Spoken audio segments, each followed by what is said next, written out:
They say love means bringing your family closer. But what if every mile you close ends up pushing you further away?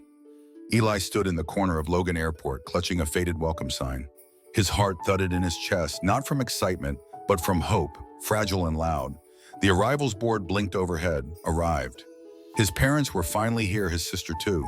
After years of paperwork, missed birthdays, silent phone calls, and wire transfers labeled tuition, rent, hospital, he had brought them all to America, and no one knew he was gay. Eli was never the favorite, not loud enough to win praise, not rebellious enough to earn concern, but he worked quietly, endlessly, coding through nights, taking freelance contracts. Others passed up skipping vacations while his coworkers bragged about theirs. When he finally got his green card, he didn't celebrate. He calculated how fast could he sponsor his family. How much would it cost to move them from Manila to Boston? How long could he keep saving before it wore him down? He found an apartment big enough for four and slept on the couch. He paid every immigration filing fee without complaint. He asked for nothing, not even thanks, and when his sister got accepted into community college, he picked up more shifts. She has a future, he told himself. She won't have to hide. Unlike him, he remembered the first week they arrived. His mother couldn't stop crying. His father hugged him longer than he ever had. His sister ran around the apartment, recording everything like it was a movie set. For a few moments, he felt like he had done something right, like he had fixed something broken. They cooked dinners together, shopped at the Filipino grocery. He bought them winter coat, took them to see snow for the first time. Everything felt new. Everything felt almost whole, but even then, something was already drifting. At night, when Eli returned home late, he'd hear whispers in Tagalog about how he still lives alone, or how he must be too busy to settle down. His mother would sigh loudly whenever he mentioned a friend who happened to be male. His father once muttered, "You're lucky we came, not the neighbors. They'd ask questions." He laughed it off. He always did. He learned early that silence was easier than confrontation. Still, he kept giving. When their visa renewals came up, he paid.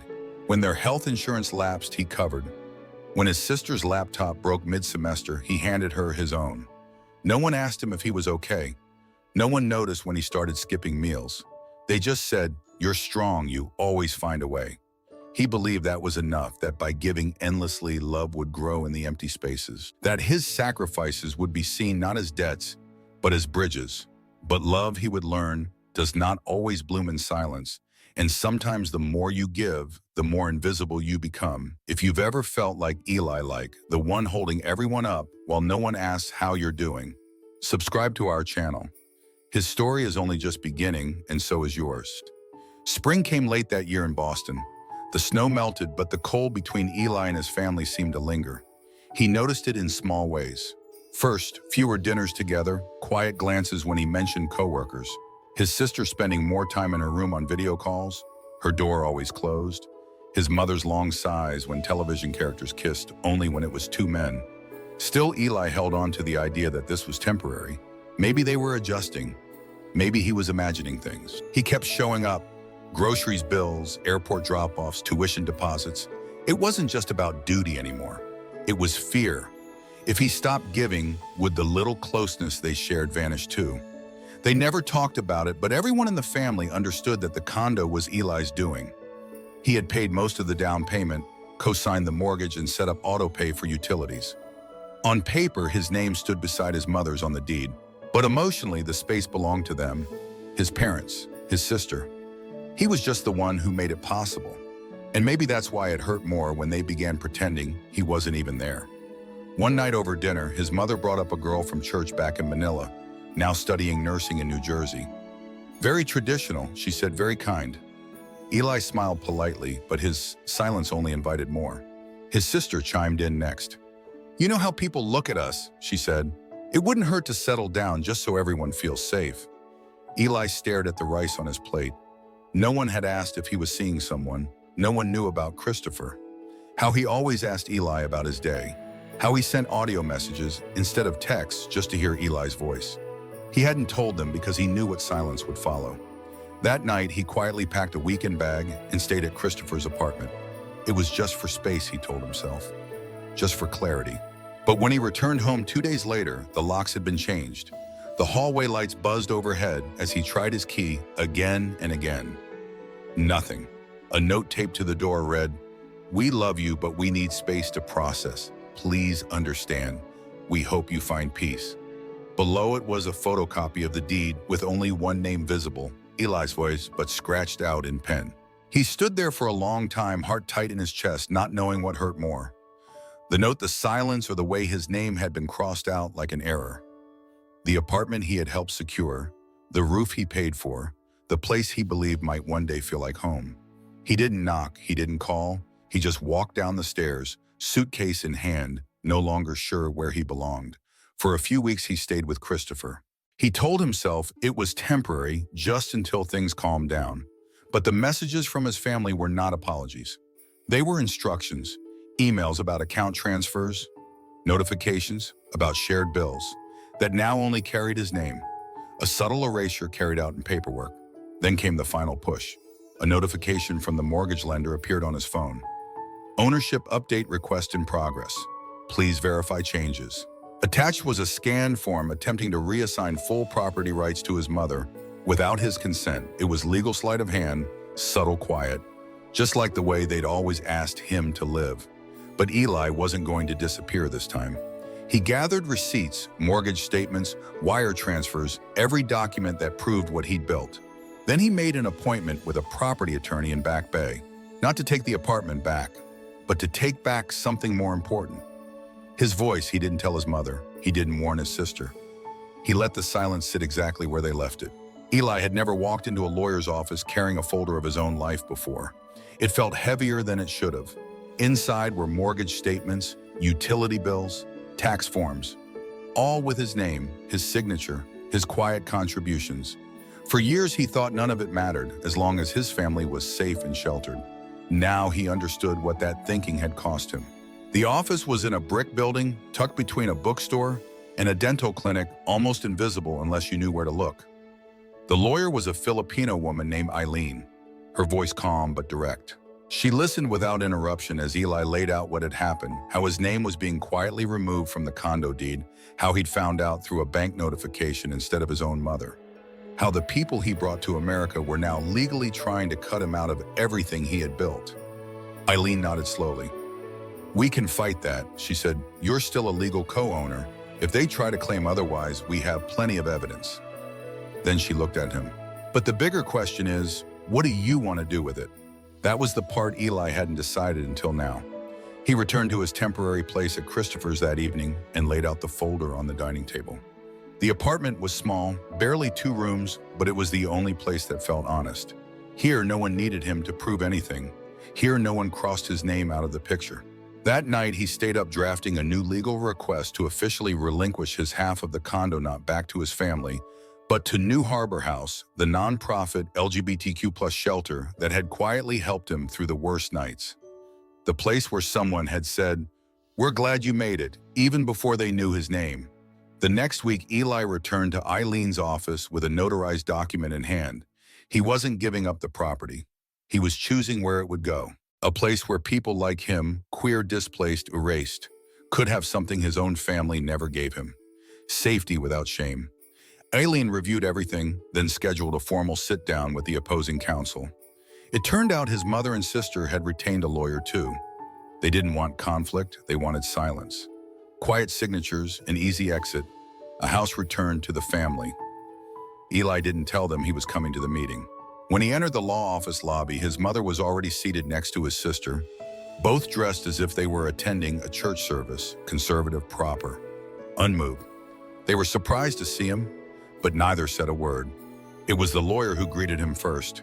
Eli returned the greeting calm and expressionless. They sat across from one another in a sleek, glass-walled room.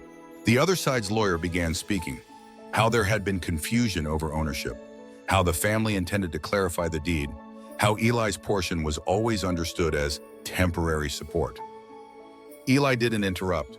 He simply reached into his folder and placed a copy of the original deed on the table, followed by 3 years of statements, signed and dated, followed by the notarized donation transfer. Then he looked up and said, "I'm not giving this back to you. I'm giving it to someone who needs it." His mother shifted in her seat. His sister stared at the table. The room went quiet. The opposing lawyer hesitated. Excuse me, just to clarify, you're transferring your ownership to a nonprofit. Yes, Eli said, to a shelter for LGBTQ plus immigrants. They'll turn it into transitional housing. He didn't raise his voice. He didn't need to. His mother's lips pressed into a hard line. She didn't argue. She didn't have to. Her silence was louder than anything she could have said. The same silence she had used his whole life to avoid seeing him. The same silence that now watched as he disappeared from their plans, but on his own terms. After the meeting, Eli didn't look back. He walked through the quiet hallways of the building with steady steps. Folder under his arm, shoulders light. He hadn't won in the traditional sense, but he hadn't lost either. He had reclaimed what was his power, his presence, his decision. Outside, the wind pushed through the streets with early spring sharpness. Eli breathed it in. Not everything could be rebuilt, but not everything needed to be. Some homes collapse when truth walks through the door. Others begin brick by brick the moment you stop apologizing for your presence. When the door to the law office closed behind him, Eli expected to feel relief, or maybe triumph. Instead, there was only stillness. Not emptiness, but something heavier. Something shaped like grief, but not quite the same. The building outside felt unchanged. The sidewalk hummed with the same tired rhythm. People passed by unaware that a part of Eli's life had just ended and another had quietly begun. No applause, no closure. Just the echo of a pen dragged across paper and the echo of silence that followed. He didn't go straight home. Instead, he walked past the coffee shop where he used to sit alone with his laptop pretending he had plans later. Past the park bench where he once cried quietly into a scarf after being told by his own sister that love like his was a phase. Past the church his parents liked for its quiet sermons and disapproving looks. Everything still stood, and yet everything had changed. Later that week, he returned to the condo for the last time, not as a resident, not as a co-owner, but as a visitor. It had been handed over to New Harbor House now, and renovations were already underway. The windows were open. The walls had been repainted in soft earth tones. A stack of new bedding leaned against the corner, waiting to be used by someone else who had been told they didn't belong at home. He stood in what used to be his room, now empty, but clean. There were no marks left, no photos, no bed sheets, just sunlight through the blinds and the scent of new beginnings. Someone had left a note on the desk. Just 2 words written in careful handwriting, "Thank you." It wasn't signed. That evening, Eli received a text from his mother. The first in weeks. It didn't say she was sorry. It didn't ask him to come back. It simply read, "You didn't have to go that far." He stared at the screen for a long time. Then he turned off his phone. The next morning, his sister called. He didn't answer, but he listened to the voicemail later. Her voice was sharp. Clipped, "You've embarrassed us. People are asking questions. You've made this into something public. I hope it was worth it." It wasn't anger that stirred in Eli as he listened. It was clarity. They hadn't lost a son or a brother, they'd lost control. Later that week, he ran into his father by accident, outside a small Filipino market on the other side of town. They hadn't seen each other since before the fall. Out, Eli had almost forgotten how tall his father was, how quiet he always seemed in public.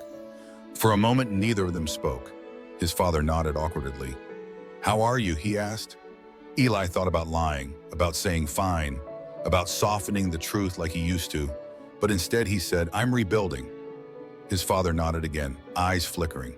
"That place, the shelter. You're really doing that?" Eli just said, "It's done." There was no embrace, no apology, just a pause long enough to mean something. And then his father walked past him and into the store. Eli stood there for a while longer, watching the world continue around him, and something inside him settled. Not in anger, not in pride, but in peace. Because for once, he had chosen himself fully and stayed. He hadn't shouted, he hadn't begged, he hadn't tried to change anyone's mind. He had simply said, "This is who I am, and this is what I will do with what was mine." And somehow that had been louder than anything he had ever said out loud. A week later, New Harbor House officially opened the doors to the new apartment, a converted living space with 4 beds, a shared kitchen, and a quiet reading corner lit by natural light. Eli brought over some plants from his balcony, the ones he used to keep hidden from view. He placed them by the windows where anyone could see. One of the residents, a soft-spoken college student named Ravi, walked over and asked, "Did you used to live here?" Eli smiled. Something like that, he said. Ravi looked at the plants. It's nice, he said. Feels calm, like someone cared. Eli didn't answer right away. He was thinking about how long it had taken him to understand that caring didn't mean staying where you were hurt. Sometimes it meant leaving. Sometimes it meant letting go of the version of love you were given so you could find the one you actually deserved. He turned to Ravi and said, I'm glad you're here. Then he left, and for the first time in years, Eli didn't feel like he was walking away from something. He felt like he was walking toward it. The summer after the shelter opened, Eli stopped keeping track of the messages that came in, not from his family. They had gone silent again, but from strangers. People who had seen the news coverage, social workers, queer teens, older men who had never come out, messages with stories tucked into them like folded paper cranes. I thought I was the only one. I thought kindness had to be earned. I thought I had to stay. Eli didn't reply to most of them, but he read every word. At first, he felt unworthy of the gratitude. He hadn't saved anyone. He hadn't thrown himself into fire. He had just said no once firmly and refused to disappear. But then he realized for people like him, that was the fire. One evening, Christopher took him to an event hosted by a nearby college, a panel on chosen families. Eli didn't plan to speak, but someone in the crowd asked, what does it feel like to stop waiting for your family to come around? And without thinking, Eli said, like waking up in a room that finally has your name on the door. He didn't mean a literal room. He meant a space in the world, a lighter life, a breath, one where he didn't need to barter, love with usefulness, one where being gay wasn't something to hide to keep a seat at the table, one where no one asked him to shrink. After the event, a professor approached and said, you should write about this. Eli just smiled. He didn't say it out loud, but he already had. Not in pages, but in people, in spaces now filled with light, in moments where someone walks through a shelter door and thinks, maybe I'm not too much. He still passed by the old grocery store sometimes, still remembered the recipe his mother once taught him, still looked at a passing shadow and wondered if it was his sister. Healing hadn't erased the memory, but it had changed the center of gravity. Because now when people mentioned family, Eli no longer thought of absence. He thought of laughter on mismatched couches, of volunteers handing out socks in winter, of voices saying, I see you, and meaning it. Not every wound becomes a scar, some become seeds, and Eli quietly, steadily, was learning how to let things grow. Have you ever stopped asking to be included and built your own space instead? Tell us below, and if Eli's story gave you something, hope, clarity, or just a little courage, subscribe for more because someone else out there is about to choose themselves and you might be the reason they do.